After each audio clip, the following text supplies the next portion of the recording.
Hi hello నమస్తే welcome to auto wall updates. ఇప్పుడే 1134 movie చూడడం జరిగింది. ఈ మూవీ కూడా 1 అవర్ 40 మినిట్స్ రన్ టైంతో ప్రైమ్ వీడియోలో అయితే తెలుగులో కూడా స్ట్రీమ్ అవుతుంది. లిటరల్లీ ఈ మూవీ సినాప్సిస్ చదివి వెళ్ళానండి. ఒక థ్రిల్లర్ అవుతుందేమో, మంచిగా బాగుంటుందేమో అని స్టార్ట్ చేశాను. ఇంక మూవీ చూసాక నాకు అర్థమైంది ఇది పెద్ద ఒక రాడ్ సినిమా అని.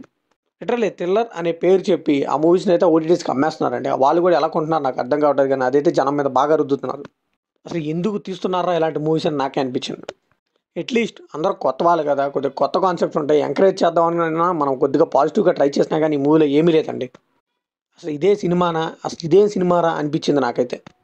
అండ్ ప్రైమ్ వాళ్ళు అసలు ఈ మూవీని ఎలా కొన్నారు, అసలు ఇందులో ఏం కంటెంట్ ఉందా అని నేనైతే ఆశ్చర్యపోయాను. సో టైటిల్ ఇట్ సెల్ఫ్ అండి 1134 ఇది ఒక డీకోడింగ్ అనమాట. దీన్ని డీకోడ్ చేయాలి హీరో. సో పెద్ద పజుల్లా చూపిస్తుంటారు, దాన్ని తిరగేస్తే హెల్ అని వస్తుంది.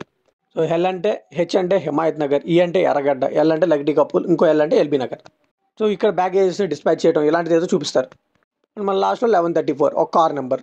అసలు ఇవి తప్పితే ఇంకా మూవీలో ఏమీ లేదు. ఈ ఒక్కదానికోసం ఆ మూవీ తీశారు వీళ్ళని నాకైతే అనిపించింది. లిటరల్లీ చెప్తున్నాను కదా, ప్రైమ్ బాడీ వీళ్ళకి బాగా బకరాలా కనిపించినట్టు అన్నాడు. ఇదేదో మూవీ తీసి ఇచ్చేద్దాం అన్నట్టుగా ఇచ్చేశారు.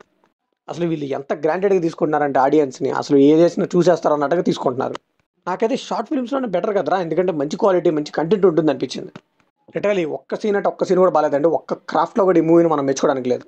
నేను ముందుగానే చెప్పాను కదా, ఆ మ్యూజిక్ కొట్టిన వాళ్ళు ఎవరో వాళ్ళకి దండం పెట్టాలి. అట్లీస్ట్ షార్ట్ ఫిల్మ్స్ వాళ్ళన్నా బాగా కొట్టేవాళ్ళేమో. ఒక్కళ్ళ యాక్టింగ్ కూడా బాగాలేదండి, డబ్బింగ్ కూడా బాగాలేదు. అట్లీస్ట్ అందరూ కొత్త వాళ్ళకి కొద్దిగా ట్రై చేస్తారనుకున్నా, అది కూడా లేదు. మినిమం ఎఫర్ట్స్ కూడా కనిపించలేదు వాళ్ళ నుంచి అయితే. అసలు మూవీ స్టార్ట్ అవడమే ఒక రేంజ్లో వెళ్ళిపోతుందండి. ఒక ముగ్గురు కలిసి ఒక రూమ్లో ఉండడం కానీ, పాస్ట్కి ఫ్యూచర్కి ప్రెజెంట్కి అన్నట్టుగా చూపిస్తూ టైమ్లైన్స్ అన్ని మారుస్తూ ఉంటారు, కన్ఫ్యూజ్ చేస్తూ ఉంటారు. లిటరల్లీ నాకైతే మధ్యలోనే ఆపేయాలనిపించింది. బట్ ఈ రివ్యూ ఇవ్వాలి కాబట్టి ఈ మూవీని అయితే కంప్లీట్ చేశాను. ఇంకా వాళ్ళ ఇష్టం అండి, మూవీలో ఏది పడితే అది చూపించేశారు. ఎథికల్ హ్యాకింగ్ అంటారు, కిడ్నాపర్స్ని పట్టుకోవాలి, అది కూడా ప్రాణాలతో అంటారు. కుర్జీలో ఒకరిని చంపుతారండి, అదైతే నేను ఇండియన్ సినిమాలో ఎప్పుడు చూడాలి, అంత వరస్ట్గా చంపుతారు. ఇంక ఈ మూవీ గురించి ఎంత తక్కువ మాట్లాడుకుంటే అంత మంచిదండి, ఎన్ని ఫ్లాస్ ఉన్నాయో. సో ఫైనల్గా ఈ మూవీకి మనం ఇచ్చే బడ్జెట్ ఏంటంటే, నాకైతే 5 మినిట్స్ అంటే 5 మినిట్స్ కూడా ఈ మూవీ చూడలేకపోయానండి.